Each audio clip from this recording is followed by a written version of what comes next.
Что ты рабіла 16 жніўня 82 года?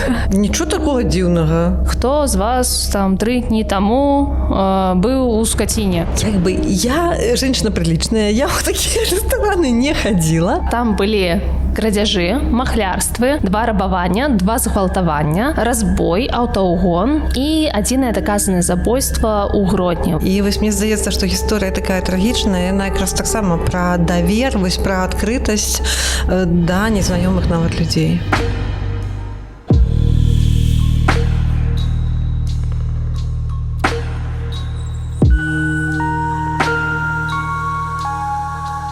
Раскажы, спадарня Ірына, якія падкасты трукраймаўскія ты любіш? Ну, я слухаю Фауста 21 стагоддзя, 21 века на рускай мове.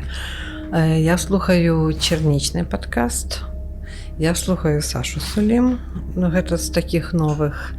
Ну, не зусім падкаст, але серія дакументальных фільмаў, конечно, я гляджу Канеўскага. Глядзела іх раней, напэўна, ўсе. Як он называецца, я забыла. Следствие вели, да. Ну, вот это так, навскидочку. Ёсць такія падкасты, которых я не люблю. Я слухала, але не люблю і больш не слухаю.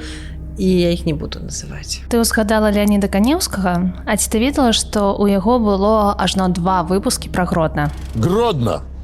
У этого города на западе Белоруссии бурная история. Ну, слухай, так, я не буду тебе обманывать, я глядела выпуски про Гродно и так само была здзіўлена тым, что вау, гэта што ж такое трэба, каб адбылося, каб ажно сам Канеўскі прыпёрся ў Гродно і ўсіх ментоў паставіў да сценкі і распытаўся пра такія падзеі. Ну, вось менавіта гэтага маньяка я знайшла праз Леаніда Канеўскага, і сёння мы з табой паразмаўляем пра разведчыка КДБ. Супер, я абажаю разведчыкаў, я табе раскажу гісторыю з майго дзяцінства, як разведчыкі савецкія паўплывалі на мяне, ну, на мае, не ведаю, на мой характар, калі хочаш. Я абажала з дзяцінства ўсе гэтыя, тады не было слова true crime, тады былі дэтэктывы і ўсякія прыгоды пра савецкіх разведчыкаў у тым ліку. І вось я ўжо не помню, якога аўтара, які герой, але там была такая адметная рыса у нашага разведчыка, у тыле ворага, конечно. Ён піў чай без цукру. О, гэта я. Так, і вось там было написано, а мне было, ну якраз вот я думаю, той перыяд, про который мы сёння будем гаварыць, то бок недзе так сярэдзіна 80-х, я таким была подлетачкам, который под уплыў паддаецца, і я подумала, я буду як гэты мужны разведчык і не буду піць больш чай з цукрам. Для мяне тады чай быў гэта варэнне размешанае ў гарачай вадзе, але калі разведчык, наш герой, сказаў, што трэба піць вось такі моцны, чорны, без цукру, я перасіліла сябе і стала піць такі чорны чай, і да гэтага часу не магу спыніцца. Ужо да разведчыкаў і да шпіёнаў нашых і не нашых стаўлення змянілася, але вось чай застаўся са мной ад тае падлеткавыя пары. Ну, слухай, здаецца, што тады я разведчык з 3 гадоў. Я ўжо дарослая жанчына і п'ю чай без цукру. Воля 3 годзіка. Так. Такі ультыматум аднойчы мы чулі ад адной маленькай дзяўчынкі. Памятаю. Ну і што там за разведчыкі? Як у Гродно мог патрапіць разведчык? Ну, слухай, па-першае, мне хочацца спытаць, як ты думаеш, як гэты разведчык мог выглядаць? Ну, не ведаю, 2 вока, 2 вуха, нос, напэўна, быў. Давай я это складу фоторобот. Рот, напэўна, быў, ногі, рукі, ну, мужчына, напэўна, не вельмі стары такі, у самым расцвеце сіл, как Карлсон, ну, вось такое. Якім заўгодна мог быць разведчык, якім заўгодна. Добра, я тады прапаную нашим гледачам інтэракцыю. Мы вам зараз пакажам некалькі фотаздымкаў людзей. Усе гэтыя людзі былі датычны гэтай справы. І ваша справа вызначыць, хто з гэтых людзей менавіта той самы разведчык КДБ, які забіваў жанчын, людзей і гэтак далей. Ох, ну, я буду трымаць за вас пальчики, каб вы адгадалі. Добра, давай тады вернемся ў Гродно. Што ты рабіла 16 жніўня 82 года.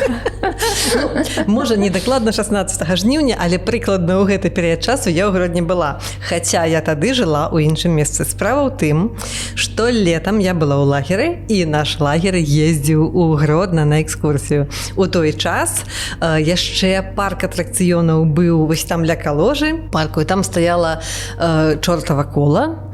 І яшчэ там былі такія машынкі, которые круціліся. Ну і ты разумееш, што мяне на гэтых машынках закруціла так, што я Гродна таго часу помню вельмі добра. Уратавалі мяне, дарэшце, толькі гродзенскія чабурэкі. Вось яны вярнулі мой вестыбулярны апарат да нармальнага стану. Ладненько. Ну, як ты ўжо зразумела, гісторыя ў нас пачынаецца ў жніўні 82 года, і яна адразу пачынаецца трагічна. Мужчына вырашыў праверыць, як там яго дачка, бо яна не адказвала на тэлефон, прыйшоў у яе кватэру і знайшоў яе мёртвай і закручанай у дыван. Ахвярай была, як Канеўскі кажа, Алла Стасова, але па іншых крыніцах я знайшла, што гэта была Алеся Стасевіч. Мне здаецца, што гэта больш неяк падобна на праўду, ну, неважна. То бок маладая дзяўчына, прыкладна 30 гадоў, не замужам, але з дачкой. Хто яе мог забіць, ніхто зразумець не мог. Таму што ўсе суседзі адгукаліся пра яе, што вельмі мілая жанчына, працуе прадаўшчыцай на рынке, такая прыгожая, такая малайчынка, людзей яна да сябе не вадзіла. Прытым быў вельмі такі дзіўны момант, што не было слідоў злому, то бок яна, напэўна, самастойна запусціла да сабе гэтага маньяка, скажем так. Забойцу, прынамсі. Забойцу. Мы не ведаем яшчэ. І па абстаноўцы ў кватэры было зразумела, што гэта было спатканне, бо там стаялі келіхі з віном, там яшчэ штось, і вось, менавіта гэтае спатканне скончылася так. І калі пачалі разбірацца, што магло адбыцца, высветлілася, што акурат у тую ноч гэтая Алла, Алеся, яна святкавала дзень народзінаў са сваімі сяброўкамі у некай рэстарацыі «Зубр». Рэстарацыя «Зубр». Тут мы робім паузу і такую, як это сказаць, архіўную, некую не рекламную, а архіўную паузу, бо рэстаран «Зубр», сапраўдныя гродзенцы ніколі так не называлі. Гэтая установа заўсёды іменавалася ў Гродні «Скаціна». Прабачце, калі ласка. Но з гісторыі слоў не выкінеш. Як бы я женщина приличная, я ў такія рэстараны не хадзіла. Асабліва падчас, калі ты была ў лагеры. Так, у той час мне яшчэ было ранаваценька хадзіць у скаціну, але ад многіх гродзенцаў я чула, і мае старэйшыя калегі ўжо потым, калі ў Гродна працавала, расказвалі, што скаціна гэта месца, куды хадзілі вечарам, так пасядзець, прыстойна, прыгожа, пакідацца грашыма, сустрэць прыгожых дзяўчат. Ну, то бок, так, гэта гісторыя такая вау-вау. І мне нават здаецца, што там днём, таксама з таго, што я памятаю з расказаў градзенцаў, там днём нешта кшталту буфета ці бара працавала, і вось туды часам прасочваліся хлапчукі, калі яны гулялі з татамі па гораду, а тата заходзіў на півас, ну і тады там малым можна было адарваць шклянку ліманада, напрыклад. Такое таксама чула. А зараз ведаеш, што ў гэтым «Зубры»? Ты ведаеш, што за месца вось гэта такое скаціна? Ну, я ўжо ведаю, бо я паглядзела ўсе матэрыялы, і я не ведала, што за рэстарацыя «Зубр». Я думала, залаты целёнок? Нет. Там типа белые росы? Нет. Мне прыйшлося гугліць, таму я ўжо ведаю. Ну так, таму зараз прывітанне ўсім студэнтам універсітэта імя Янкі Купалы, ну ці прынамсі тым, хто зараз вучыцца ў самым цэнтры горада, там, дзе раней быў рэстаран «Зубр». Добра. Што адбылося ў гэтай рэстарацыі? Справа ў тым, што дзяўчынкі сядзелі, адзначалі дзень народзінаў, нікога не чапалі. Такая жаночая, прыгожая кампанія. І ў нейкі момант да нашай гераіні падыходзіць нейкі мужик з прапановай патанцаваць. Наколькі я зразумела, яна танцаваць не хацела, ось, з'явіўся другі мужик, які таксама захацеў патанцаваць. І неяк так адбылося, што гэтыя мужыкі паміж сабой пачалі драцца, сварыцца, карацей, яны там зрабілі нейкі кіпіш, Усе разбегліся, а Аллу ратаваў нейкі хлапчук, які скокнуў з другога паверху. Вау, нейкі прям акрабат. Да, як там казала афіцыантка, нібы на крылах, вось. І ён там неяк вывеў гэтую Аллу з гэтай рэстарацыі. Яна там пакуль выбегала, у яе зламаўся абцас на туфлях. Ён там гераічна пайшоў там у бліжнія дамы, узяў малаток, там пачніў ёй туфлю і пайшоў яе праважаць дадому. Вось, дарэчы, гэта таксама дзіўны момант для мяне, таму што, я так разумею, гэта быў вечар ці ноч. І вось уяві, ты жывеш у цэнтры горада, і просто да сябе стукаецца нейкі мужик, а такі: "А вечар добры, а ці няма у вас малатка?" Нічого такого дзіўнага. Я думаю, што калі б сказалі нема малатка, то минут праз 15 ён бы прынёс, сказаў: "Наче вам малаток". Мужик, у тебе ёсць ізалента? На, мужик, ізаленту. Мне здаецца, што на той час людзі былі такімі даволі добрымі і даверлівымі. І вось мне здаецца, што гісторыя такая трагічная, яна якраз таксама пра давер, вось пра адкрытасць да незнаёмых нават людзей. Калі следчыя ўсё ж такі пачалі больш глыбока разбірацца ў гэтай сітуацыі, яны пачалі шукаць гэтага хлопца. Прыкмет было, яго нармальна апісалі, то бок нейкі хлопец у джинсавым касцюме, там нейкія дэталі дадалі, але калі яны пачалі параўноўваць іх з базай, якая была у міліцыі, яны разумелі, што ніводны злачынец з іх базы пад гэтыя прыкметы не падыходзіць. Вось, таму яны проста пачалі апрошваць афіцыянтах, хто гэта мог быць, мабыць, яны кагосьці іншага ведалі, і высветлілася, што гэты хлопец быў не адзін. І першы, каго яны знайшлі, гэта быў працаўнік аблвыкалкама, і следчы накіраваўся туды і проста пачаў пытаць, хто з вас там 3 дні таму быў у скаціне. Уяўляю сабе гэтую карціну, як у аблвыканкаме навялі шмон. Я так разумею, што з супрацоўнікам гэтай установы хадзіць па скацінах не вельмі рэкамендавана. Я думаю, што гэта не дужа змянілася ад тых 80-х гадоў. То бок ім усё яшчэ нельга. Я думаю, што такой наўпроставай забароны няма, але па галоўцы за гэта не гладзяць. Так вось, па сюжэту Канеўскага цудоўныя следчы проста вычысліў самастойна, таму што яны сабралі вось усіх працаўнікоў, напрост там у іх спыталі, зразумела, ніхто не прызнаўся. Ён проста сачыў па рэакцыі, каму стане сорамна, і ён вельмі хутка там знайшоў чалавека, хто менавіта быў туды. Гэта быў нейкі грамадзянін з Ванароў, і калі яго пачалі вось распытваць пра гэтыя падзеі, высветлілася, што ён быў з нейкім разведчыкам, але разведчыка ён гэтага не ведае. Вось, то бок ён яго бачыў упершыню, ён проста быў сябрам, там далучыўся, і акрамя разведчыка быў яшчэ нейкі студэнт. То бок, пачакай, то бок 3 мужика сядзяць у рэстарацыі, там п'юць, ядуць, нехта там кажа: "Я інструктор аблвыканкама", другі кажа: "Я студэнт", а трэці кажа: "Я разведчык". То бок такая была карціна? Амаль. Фігася, я таксама буду так прадстаўляцца. Калі што, маеце на ўвазе, Гнадзіна, разведчыца з большим стажем, шпіёнка. Как-то надо для солидности. Поехали, разведчики, поговорим, давайте далей. То бок, як яны былі знаёмыя, я не ведаю, бо нават пра студэнта, калі яго спыталі, ён не мог нічога сказаць, акрамя таго, што я ведаю, што ён не гэтак даўно адчысліўся з сельгасу. І яму проста прынеслі фотаздымкі ўсіх адчысленых студэнтаў з сельгасу і папрасілі апазнаць па твару. Нормально. У выніку ён апазнаў некага Сергея Колычава, які жыў у вёсцы Бедраўка. Вось, і яны накіраваліся вось да гэтага хлопца. Хлопец малады, недаўна ажаніўся, чакаў дзіцёнка, і тут да яго з'яўляюцца таварышы міліцыянеры. Вось, і кажуць пра тое, што ён забіў там некую Аллу Стасову, там ці Алесю Стасевіч. І гэты студэнт, ён, канешне же, сказаў, што гэта не ён, там такога быць не можа, я там не злачынец, я быў вінаваты толькі ў тым, што там адчысліўся... Сесію не здаў. Да. І калі ў яго пачалі пытаць пра гэтага некага трэцяга, вось, і казалі, што такім чынам ён будзе падазроны, раскажы, хто. Ён пачаў: "Да нет, што вы, гэта легендарны разведчык Януш Габо. Там, ён мог максімум правадзіць гэтую жанчыну дадому, ён бы ніколі там не забіў". І калі яны спыталі, адкуль ты ўвогуле гэтага хлопца ведаеш, вызначылася, што яны пазнаёміліся там выпадкова на вуліцы. Гэты Януш там распавёў, што ён прыехаў у Гродно, У гасцініцах месца няма, шукае, дзе пажыць. І, наколькі я разумела, гэты студэнт прапанаваў яму там зняць жытло ў некай сваёй знаёмай, а сам гэты Габа запрасіў яго вось у скаціну разам там, не ведаю, асвяткаваць знаёмства ці яшчэ штосьці. Нормально, класны такі разведчык. Я калі буду разведчыцай, таксама ўсім буду паказваць сваё пасведчанне, казаць, вот я разведчыца самая сапраўдная. Давайте сходим в ресторан. Давайте сходим на скотину, да. Пригласите даму танцевать.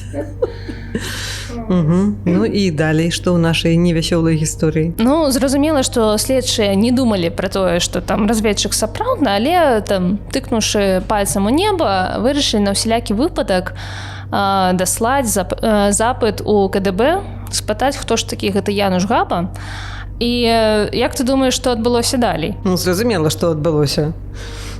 Я так думаю, што ім сказалі, это не ваша сабача справа. Ну, амаль. Ім сказалі, што Януш Габа – гэта наш разведчык, і ягоныя справы і месцазнаходжання мы вам выдаць не можам. То бок, на самай справе быў нейкі разведчык вось з псевданімам Януш Габа. А цікава, ці КГБ прыехалі ў Гродна шукаць гэтага Януша, ратаваць яго там, біць па мордзе за тое, што ён здрадзіў таямніцу дзяржаўную, ўсё гэтак далей. Вот вельмі цікава, як там таварышы маёры на гэта зрэагавалі. Калі хто ведае, раскажыце. Напішыце мне пісьмо. І неяк так адбылося, што следчы, напэўна, праз свае нейкія сувязі ўсё ж такі раздабыў фотаздымак гэтага Януша Габа, і да яго здзіўлення фотаробат і здымак, яны былі ідэнтычныя, то бок, ну, вельмі падобныя. І ў нейкі момант яны нават пачалі разглядаць версію, што, мабыць, ну, гэта на самай справе быў разведчык, мабыць, забіць гэтую дзяўчыну, гэта быў там нейкі план, там, ці яшчэ штось. Ну, вот такая версія таксама была. У студэнта яны спыталі, дзе ж усё ж такі гэты разведчык жыве. Студэнт даў адрэсу, дзе гэты Януш Габа мусіў здымаць кватэру. Міліцыя вырашыла, што ім прыйдзецца яго затрымліваць самастойна. Прытым досведу ў іх не было, а мапу тады не было, там ніякіх спецыяльных груп затрымак. І той міліцыянт, які затрымліваў яго, па яго ўспамінах, ён казаў пра тое, што адзінае, што я там умеў, я быў там чэмпіёнам па каратэ ў Савецкім Саюзе, там у Ташкенце, там ці яшчэ штосьці. Таксама немало.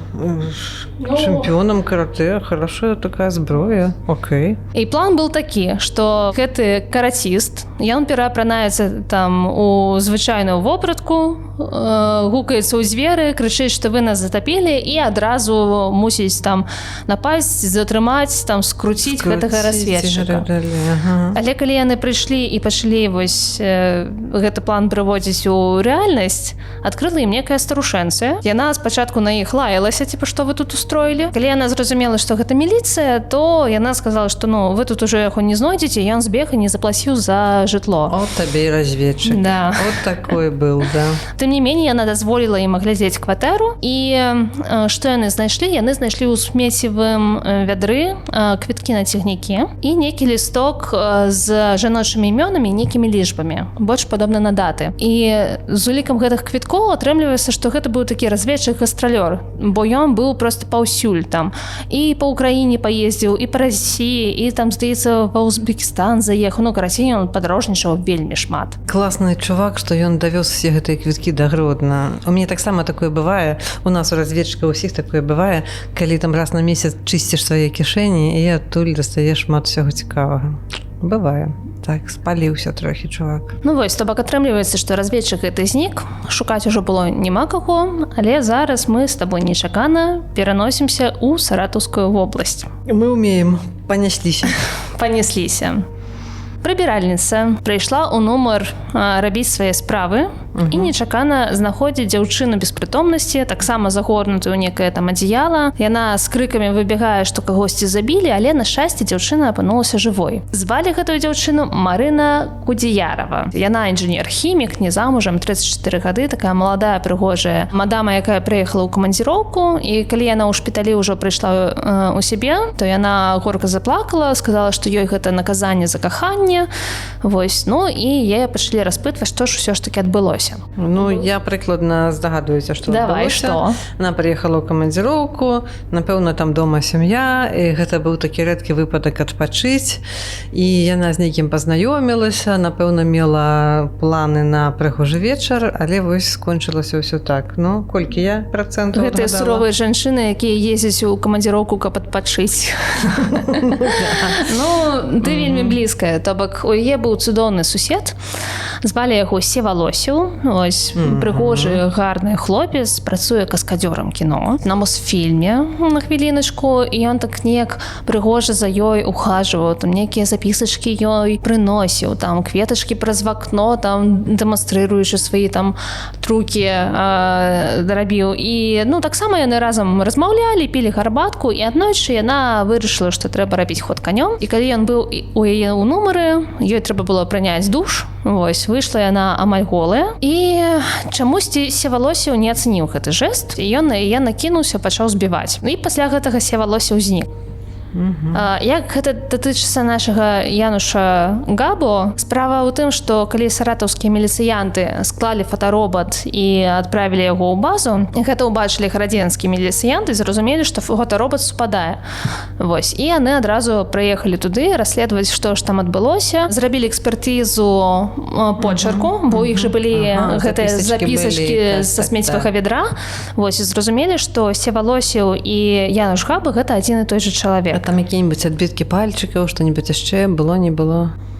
Пра гэта гісторыя ўмоўчвае. Окей. Ну, 80-е гады яшчэ. Тут табе генетычнай экспертызы не будзе, конечно. Яшчэ там на інтуіцыі ў асноўным працавалі хлопцы. Ну і цяпер міліцыя ўжо шукала не Януша Габа, а Севалосіва, і не паверыш, знайшлі досыць хутка. Гэта апынуўся грамадзянін Украіны, уражэнец Кіева. Вось, і яны, карацей, паехалі затрымліваць яго, але апынулася так, што ну, Севалосіў, які вось сапраўдны Севалосіў, ён проста некалькі месяцаў таму згубіў свой пашпарт і чамусь не пісаў у міліцыю, і вось, ну, ён тут ні пры чым. Там ён увогуле ў той момант быў у Кіеве. Слухай, вось пра пашпарт вельмі цікава. Я памятаю, нас у школе перад тым, як мы атрымлівалі паспарт у 14 гадоў, то бок это быў 84 год, ну, прыкладна той перыяд. І нас збіралі тады, і я не памятаю, нехта з міліцыі, напэўна, быў, хто нам расказваў, што калі вы раптам згубіце пашпарт, то адразу кажыце ў міліцыю, бо шпіён можа там забраць, падрабіць. Вот зуб даю, вот реально з намі такая размова была. Ну так усё таму, што ў 82-м годзе Севалосіў згубіў свой пашпарт, і там нейкі маньяк з гэтым пашпартам катаўся. Прытым шпіён, разведчык. Реально. Ну, то бок ізноў жа нітачка абарвалася, каго яны шукаюць, незразумела, і зноў усё захрасла. Ну, я б уже стала думаць, што это реально разведчик, честное слово. Ну, бо такія... З навыкамі каскадзёра. Ну, з навыкамі каскадзёра, ну, і так умею сыходзіць ад вось пагоні, не жарты. Ну, і пазней гэты Псеўдалосіў, ён перабраўся ў Бронінцы. Гэта на самай справе адносна знакамітае месца, бо там ёсць помнік Наталіі Фанвізінай. Гэта правобраз Тацяны Ларынай. О, боже мой, якая романтычная гісторыя. Калі б не трупы, ўсё было б цікава. Але вось гэты правобраз Тацяны Ларынай, ён вельмі класна спалучаецца з нашай наступнай гераіняй, бо мне здаецца, што вось... Я зараз адгадаю. Тацяна Ларына, у мяне першая асацыяцыя гэта ліст. Я вам пішу, чего же более, што я магу яшчэ сказаць. Ну, і далей па тэксту. Ну-ка. Дзяўчыну звалі Евгенія Філатава. Ёй на той момант было 18 год. І так адбылося, што яе маці здавала пакой у іх кватэры, і там прыехаў нейкі каскадзёр з Мосфільму, Севалосіў. Ён прыехаў адпачыць перад здымкамі, бо ён так стаміўся ад шумнай Масквы, і ён там проста здымаў пакойчык. І, ну, атрымліваецца, што яе дачка, вось гэтая Евгенія, яна, ну, з часам закахалася ў гэтага мужчынку. Ну, нейкі проста жах. Мне ўжо шкада дзяўчыны, я не ведаю, што ты будзеш далей расказваць, але ўжо вот эта гендерная сацыялізацыя з пісьмамі і трагічная Тацяна, і все гэтыя разбітыя сэрцы маладыя мне ўжо не падабаюцца. Ну, але давай да справы. Ну, у нейкі момант яна вырашыла, што будзе прыгожым жэстам напісаць яму прызнанне ў каханні. Яна дачакалася, калі ён сыдзе з дому, просто вось пад дзверы прасунула свой ліст. Калі ён вернуўся, яна далічыла да 100, прыйшла да яго ў пакой, паклала галаву яму на плечы і вось чакала яго некай рэакцыі. Ну, як ты зразумела, рэакцыя была ў яго, як і ў папярэднія разы.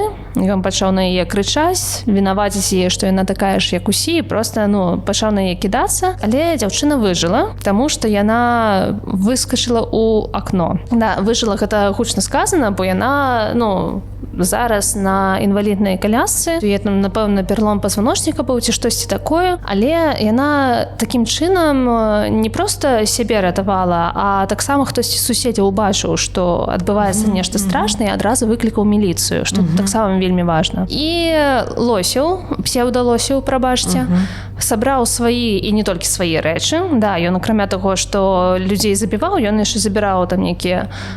Трэба мне вучыцца красці, бо я так разумею, што разведчыкам гэты навык вельмі прыгадзіцца ў жыцці. Как это, беражыце свае кішэні. Толькі не забівай мяне, калі ласка. Я не хачу скокаць з акна. Калі ласка, не трэба. Я буду трымаць сябе ў руках. Я ж буду разведчыцца, мне же. Ну ладно. Такая шляхетная. Карацей, ён сабраў рэчы з валізы, выбег з дому, і міліцыя вельмі хутка адрэагавала. Яны далі наводку, што вось так-то і так-то. Шукаем некага мужика, які хутчэй за ўсё бежыць у бок вакзала, і ён будзе з валізай. І у нейкі момант на самай справе ля вакзала хтосьці з міліцыянтаў убачыў мужчыну, які падыходзіць па апісанню з валізкай. Ну і яны на яго кідаюцца ў наручнікі, ў машыну, а мужик увогуле не супраціўляецца, то бок ён нават усміхаецца ў нейкія моманты. І калі яны ўсё ж такі прыязджаюць у аддзяленне, гэты мужик кажа: а цяпер давайте грошы. Нормальный подход. Надо запомнить.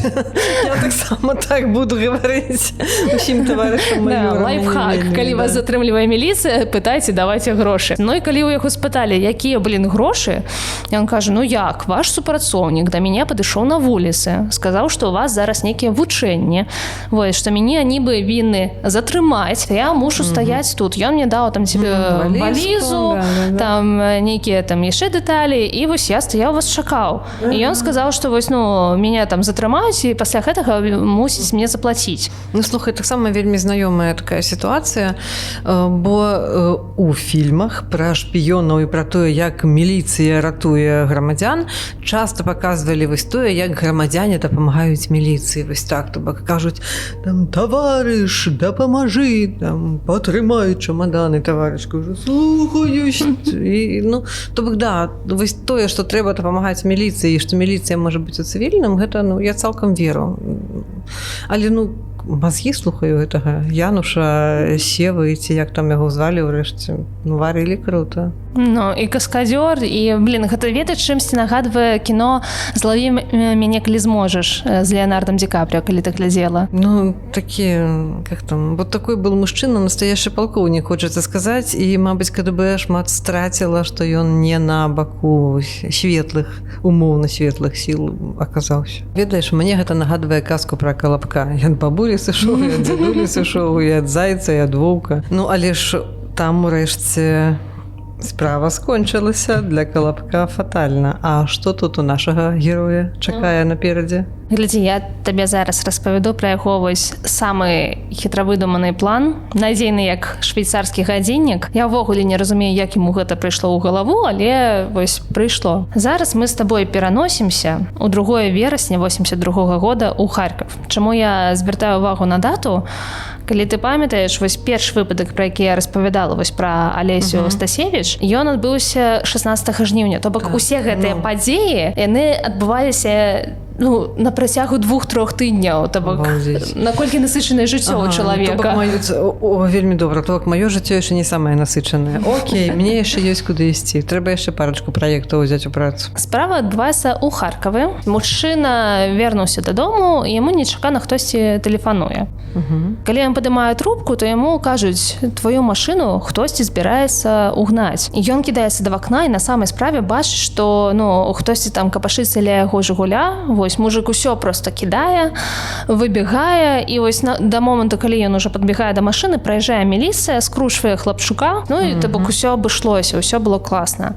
То бок машыну збераглі, так. Злодзея затрымалі. Да. Міліцыя спрацавала гэтым разам, да. Так. А прычым тут наш разведчык, каскадзёр? Справа ў тым, што якраз такі затрымалі нашага разведчыка. Што самае дзіўнае, мужык, у якога нібы скрадалі аўтамабіль, ён доўга не мог зразумець, хто яму тэлефанаваў, таму што ніхто з суседзей не прызнаваўся. І ён спачатку думаў, што проста ўсе такія скромныя, але высветлілася, што вось гэты наш разведчык, ён сам патэлефанаваў гэтаму мужику, сам на сябе выклікаў міліцыю і зрабіў так, каб яго затрымалі. Яго надзейны план як швейцарскі гадзіннік заключаўся ў тым, што ён разумеў, што ён ужо набіду куру за апошні месяц, і ён такім чынам хадзеў проста трошачкі адсядзець за спробу угона аўтамабіля. Але ён не ведаў, што ўжо там па ўсіх міліцыйных офісах вісіць яго фотаробат, яго вельмі хутка распазналі і адразу выклікалі следчага з Гродна. Затрымалі ў нас Александра Макаркіна, 29 гадоў, жыхар гораду Макеевка Донецкай вобласці,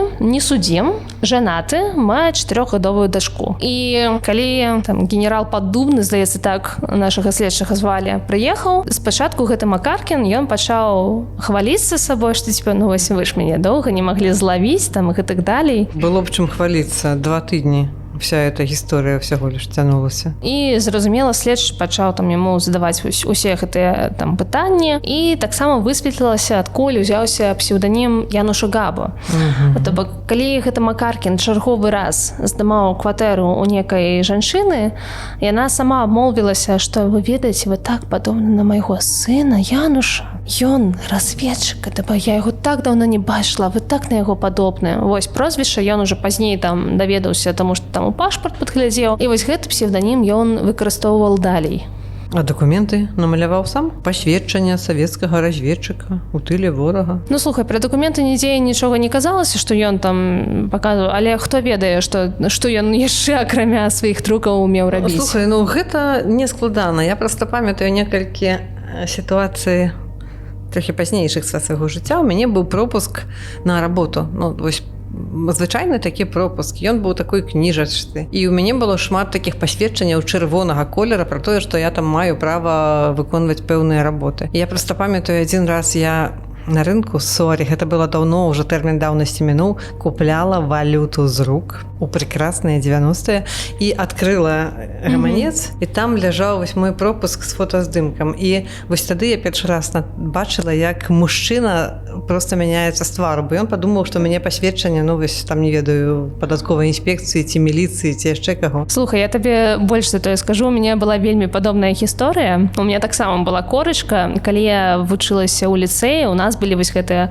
білеты ліцэіста. На халеру іх рабілі незразумела, але вось у нас усіх была такая сіняя корачка. І ў мяне быў момант, калі мы з камандай па брэйкдансу паехалі ў Менск, там на нейкія спаборніцтвы, і я з гэтым білетам ліцэіста магла бясплатна, бескаштоўна ездзіць грамадскім транспартам. І то бок, калі ўся моя каманда пайшла там гэтыя жэтончыкі набываць у метро, я бы ішла проста да міліцыянта, показываю ему гэтую корочку, ён мяне пропускае. Трэнер падыходзіць да мяне і пытаецца: а як ты прайшла? Я кажу: ну, паліцейскаму білету. По какому полицейскому? Полицейский билет. Полицейский билет. Да. Вось мы тебе и вылечили. Боже мой, ну и компания тут собралася. Але давай до справы. Чым же все-таки все скончылася? Ну, яшчэ не скончылася, таму што акрамя псевданімаў, зразумела, што следчы пытаўся, ну, а навошта ты забіў Аллу там і так далей. На самай справе наш разведчык Гастралёв не збіраўся яе забіваць. Ось, ён хацеў проста там што-небудзь сцягнуць, скрасці, то бок, ну, напэўна, ён жыў праз тое, што ён падвароўваў людзей. І справа ў тым, што гэты Макаркін, у яго была жонка, як я ўжо казала, і яна была вельмі прыгожая, праз што Макаркін вельмі яе раўнаваў, проста жудасна. Ну, нарэшце мы нашлі вінаватага ва ўсіх гэтых забойствах. Конечно, вінавата жонка. Прекраснае вырашэнне. Ён яе жудасна раўнаваў, і кожны раз, калі некая дзяўчына да яго праяўляла некую увагу, там, прызнавалася ў каханні, там, на штосьці намекала, там яшчэ, то ён адразу перад вачыма бачыў сваю жонку, і ён уяўляў, што вось ягоная жонка таксама ў дадзены момант з нейкім іншым мужиком яму здраджае. І вось яму гэта зрывала дах, і як ён напісаў сваю матывацыю, каб яны самі да нас мужикоў не лезлі. І у следчага ён таксама пытаў: а што б вы рабілі на маём месцы? Так што да, ва ўсім вінаваты жанчына, калі хто не ведаў. Ну і падчас таго, як следчы дапытваў нашага на Макаркіна, высветлілася, што Алеся Стасевіч далёка не першая ахвяра, якая ў яго была. Памятаеш, я казала табе, што у смеццевым вядры яны знайшлі вось гэтыя квіткі, там які... Некая запісачка была з жаночымі імёнамі, так, і лічбы там пэўныя яшчэ. Лічбы апынулася, што гэта даты, і гэтыя імёны і даты супадалі з забойствамі у Бухары, Узбекістан, у Донецкай вобласці, адразу 2 жанчыны у Нагінску, але, на жаль, у судзе ніводнае з гэтых забойстваў даказаць усё ж такі не атрымалася. Тым не меней, Макаркіна судзілі за 42 злачынства. Там былі крадзяжы, махлярствы, 2 рабавання, 2 згвалтавання, разбой, аўтаўгон і адзінае даказанае забойства ў Гродні, вось пра якое я распавядала на пачатку. У выніку яго прыгаварылі да расстрэлу і казнілі яго ў Менску. Слухай, а вось гэтая гісторыя са смертнымі казнямі, вось са смертным пакараннем, яна нават у савецкія часы была толькі ў Беларусі, ці як? У савецкія часы была ў Саюзе. То бок паўсюль. А чаму яго казнілі ў Менску, калі яго... Судзілі ў Гродні. А як бы ты што думаеш, што ў кожнай падваротні ёсць кат на зарплаце? Ну, як бы не. Смяротнае пакаранне выконвалі толькі ў Мінску. Ну, на жаль, што выконвалі. Ну, бачыш, сёння людзі цывілізаваныя лічаць, што нельга забіваць, каго б тое не было. На тое ёсць розныя прычыны, але вось за савецкім часам смяротнае пакаранне было дастаткова распаўсюджаным. І ў Беларусі застаюцца ў дзеянні да гэтага часу. Ну, слухай, мне здаецца, гэта такая вельмі шапецільная тэма. Я на самай справе з аднаго боку супраць смяротнага пакарання, таму што, колькі ёсць выпадкаў, калі вінаваціць не таго чалавека, нават, з тых жа Чыкаціла, што там прыгаварылі кагосьці да расстрэлу, а пасля высветлілася, што гэты чалавек невіновны быў. Але з іншага боку, я вось прызнаюся табе шчыра, у мне гэта з'явілася толькі вось у апошнія гады, але часам у мне ўзнікае жаданне смерці вось пэўным людзям. Трэба нешта з сабой рабіць, бо па даследаваннях, которые праводзіліся ў Злучаных Штатах, здаецца, яны падлічылі, што гэта вельмі дорага. Злавацца на людзей? Вельмі дорага караць смерцю людзей. А чаму гэта дорага? Таму што трэба ката атрымаць на зарплаце, нават калі смяротнае пакаранне будзе адно. То бок чалавек цэлы год мае атрымліваць зарплату, сацпакет, усё астатняе, толькі каб адзін раз на год прывесці ў дзеянне пакарання. Напрыклад, вось праз гэта. То бок гэта рэальна дорага, яны падлічылі. Вось глядзі, яшчэ ёсць такі цікавы ўрывачак, які я знайшла ў адкрытых крыніцах. Гэта не журналісцкае расследаванне. Мы бярэм інфармацыю выключна з адкрытых крыніц. І спрашэнне о памілаванні Макаркіна Александра Николаевича в адрес Президиума Верховного Совета Республики Беларусь. Убийство О мною совершено в результате того, что она мне нанесла побои и причинила царапины лица, когда я собирался от нее уходить.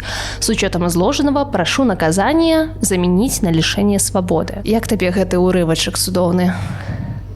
Просто гавораць пра тое, што чалавек не разумее ўвогуле таго, што ён зрабіў, бо колькі жыццяў ён адняў, а зараз так трымаецца за сваё.